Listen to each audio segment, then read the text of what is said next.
وسيدي الله تنقاري إذا كنا والله بقول سكاشن يصدح ciidamada madaniga ah ee mid ka mid ah beelihii ka dagaalamayay jiidaha gobolka Buuhoodle ee aaga degmada Qorlugud ayaa galabta si rasmi ah ciidamo gaadhaya 293 askari iyo 28 gaadhi ku wareejiyay xukuumadda Somaliland barxad ballaaran oo ku taala baliga galgal ayaa waxa ciidamada iyo hubkooda kagala wareegay wasiirka wasaaradda gaashaandhigga iyo taliyaha ciidamada qaranka Somaliland oo ay weheliyaan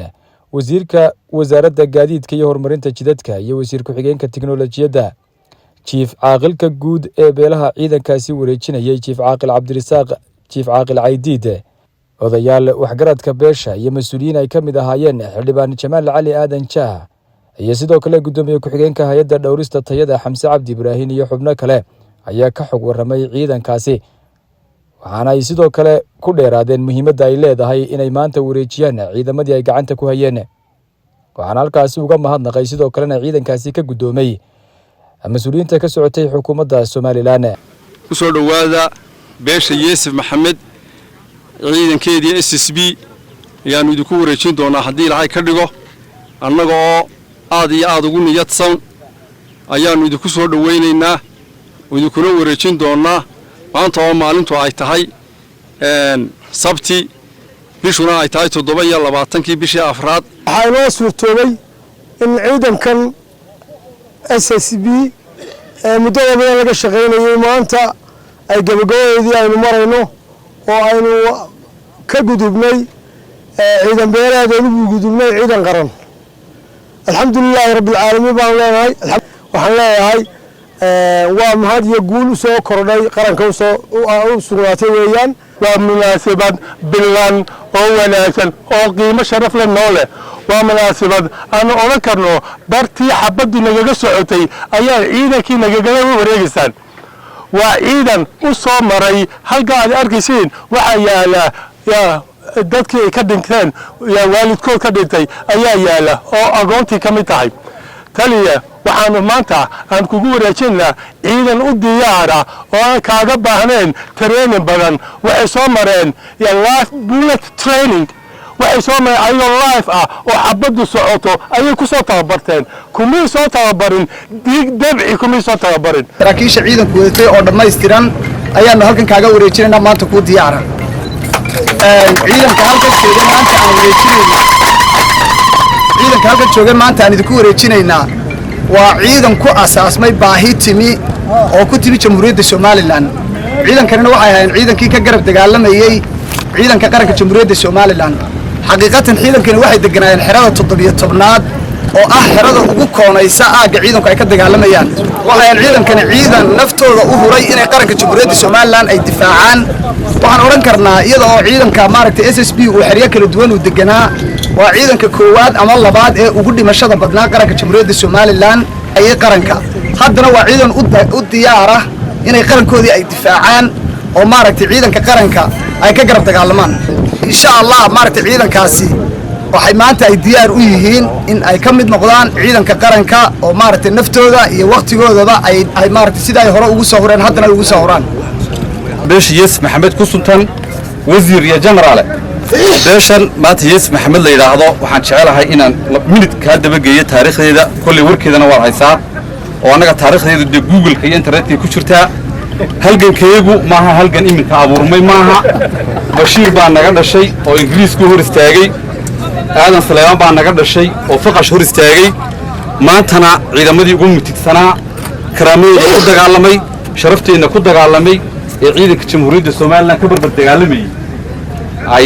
ayaa maanta halkan lagu qaramaynayaa waa ciidan wax ka tari doona ilaalinta amnigeena waa ciidan wax ka tari doona ilaalinta sharafteena waa ciidan wax ka tari doona saanadii iyo Allahumma salli ala Muhammad numberkii aynu ahayn ciidan wax ka tari doona weeye ma taqaana rag wada dagaalamay laakiin waa si kala dagaalamay in lagu tixgeliyo maanta galgal baynu joognaa halkan dhiigiye sifa ka qoyan wasiir iyo generaale arrimahaas in tixgelin gaar ah la siiyo oo mudnaan gaar ah la siiyo ay mudan yihiin 239 askari iyo 28 gaari ayaa halkan maanta gacanta dawladda soo galaya waxaa la yidhi mid farayar midhii bataa kama macaashaan mar hadday mishiinada qarxaan moodka loo siban Yuusuf wuxuu deeyana waa la yaqaanaa deegaankuna wuu yaqaanaa dawladduna ha barato in weyn waad aragteenoo dadku waxaan weyneyn bay idhahdeen waa wax weyn maanta wax weyn oo runa baynu halkan wada joognaa laba brograam oo waaweyn oo runa baynu maanta halkan isugu nimi brograam waxa weeye waa reerka weyn ee Yuusuf Maxamed la yidhaahdo oo runtii waxa weeyaan iska daa Soomaaliya dee ay dagaal wada galeen boqortooyadii aan cadceedu ka dhici jirin adduunyada xukunta soo garanaysaan aadan Saleemaan ilaahay naxariistii jannaha ka waraabiyo abaanduulihii ciidanku ahaa aslam 1988 markii la qabsaday 34 sano kadib Soomaa markii ay qabsaday burca qabsaday dawladii faqashta laga qabsaday ya Yuusuf wuxuu ahaa reerkii faqash ka qabsaday buu ahaa burca ay day dawlad aan xilka sahayn oo mas'uul ahayn baa ula dagaalamo ridaayay maanta la cudubdiisa iyo awoodiisa wuxuu ku wareejinaya xukuumad xilkasa madaxweyne xilkasa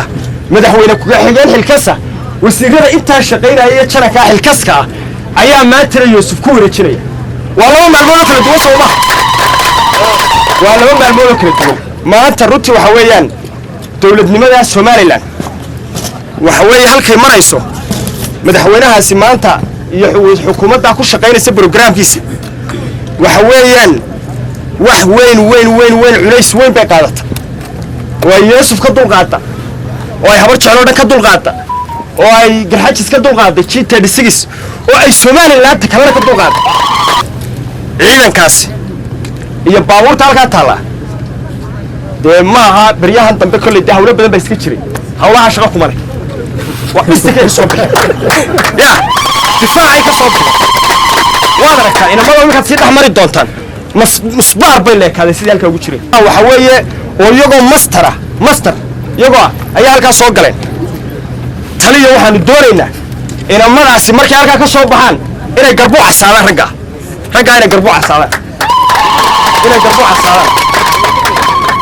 eeriyadan gobolka Togdheer intani garbaha cas aad isku wanaagsana oo xukuumadihii hore waa waxyaabaha ay dawladda hore isku eedeen garbaha ragga casaan waay oo waxyaabaha isku eedeen sanadka waxaan leeyahay ha isku seegina Yuusuf iyo habar jecel garbaha ha isku seegina ragga garbaha ha isku seegina ya taga waxa la soo dekreetada madaxweynaha laga taabtay beesha Yuusuf Maxamed Baadir la taabtay mid ka mid ah xilalka ugu waaweyn ee waddankan maanta yaala Soomaaliland especially for ergeyga gaarka ah madaxweyne Axmed Cabdiraxmaan waa dekreetooyinka ugu waaweyn ee madaxweynaha jamhuuriyadda Soomaaliland oo magacaabay waxa weeyaan waa xilalka runtii waxa weeyaan macnaha leh ee xilalka macnaha leh ee waddanka yaala ninkaasina waa nin macno loo wadogtiin wasiiradaasina waa ugu Soomaaliland dhibna waqti geeska Afrika waqti waa muuladii habar jecel Yuusuf Maxamed وحضارتي وهذه حضارتي أقول لك هاللينا يوسف هجامية هبر شعله هذه هالجن يقوم يصير الدجال لك هاللينا إن يوسف عيدكم هاي صوته إن وحي قال يا أريني كلا يقعد شوالته يوسف عود تجارة أبوك عود أي جميع ذي سكمل هيد ومركز لك هاللي حضارة ده شيخ بشير أي الله ضفري كريم تاريخ لها جريدي الشيخ بشير وقت تقدر مرة يعقن هالجن كي أسلم آل سليمان يا عبد علي فارح حكي كهالجمين يجلس نمو دي يرقي كلمة كها إن يوسف محمد تاريخ دولي هي وتاريخ جونه وين إن هالجن كي كانت كود الدنيا جود 17 سومال لو وقت هي إنما دي جلسيها كده عالمي إن wasiirka gaashaandhigu maalintii waa ka wada shaqeynay maalmihii ugu dambeeyay dagaalka halkan baan wada joognay marka halkan xirgal iyo lagu dilay waxa weeye maanta weyn guuleysano qarankii baa guuleystay hadaynu shalaytay nimadu u dhimanayeen inay qaranka difaacaan maantana iyaga oo xaquuqihii ka maqnaa helay difaacayaan wax walba tacabeenayeen marka dadkii soo shaqeeyay oo mahad celinayna waxaan leenahay miisaanka xasanaadka Allah idinku daro arinta labaad ee lagu furno waxa weeye inaan ciidanka madaniga la wareegno oo laga bilaabo saacadana aynu wada hadlayno ay noqdaan ciidamo ka tirsan qaranka marka labada eray unba dee meesha kolley ka furan marag baan ka ahay halkan ay joogno oo ah galgal deegaanka Buuhoodle inay in badan ka dagaalameen beesha tan oo aan maanta ahayn muddo ka badan 70 sano 1954 dagaalkii ka dhacay halkan maalintaaba Yeesif baa hogaaminayay gabaygii Maxamuud Daalina habis ismaan baa jiray oo qor cudud naafeen waa la garanayaa markaa weligood buu hogaanbay u haayeen maanta dirita joogto maantana hormuud bay ka yihiin ciidamada madaniga annaguna waan ku faraxsanahay in culayskaas aanu Yeesif kala wareegno waa rag shiraban maqraataan ka ahay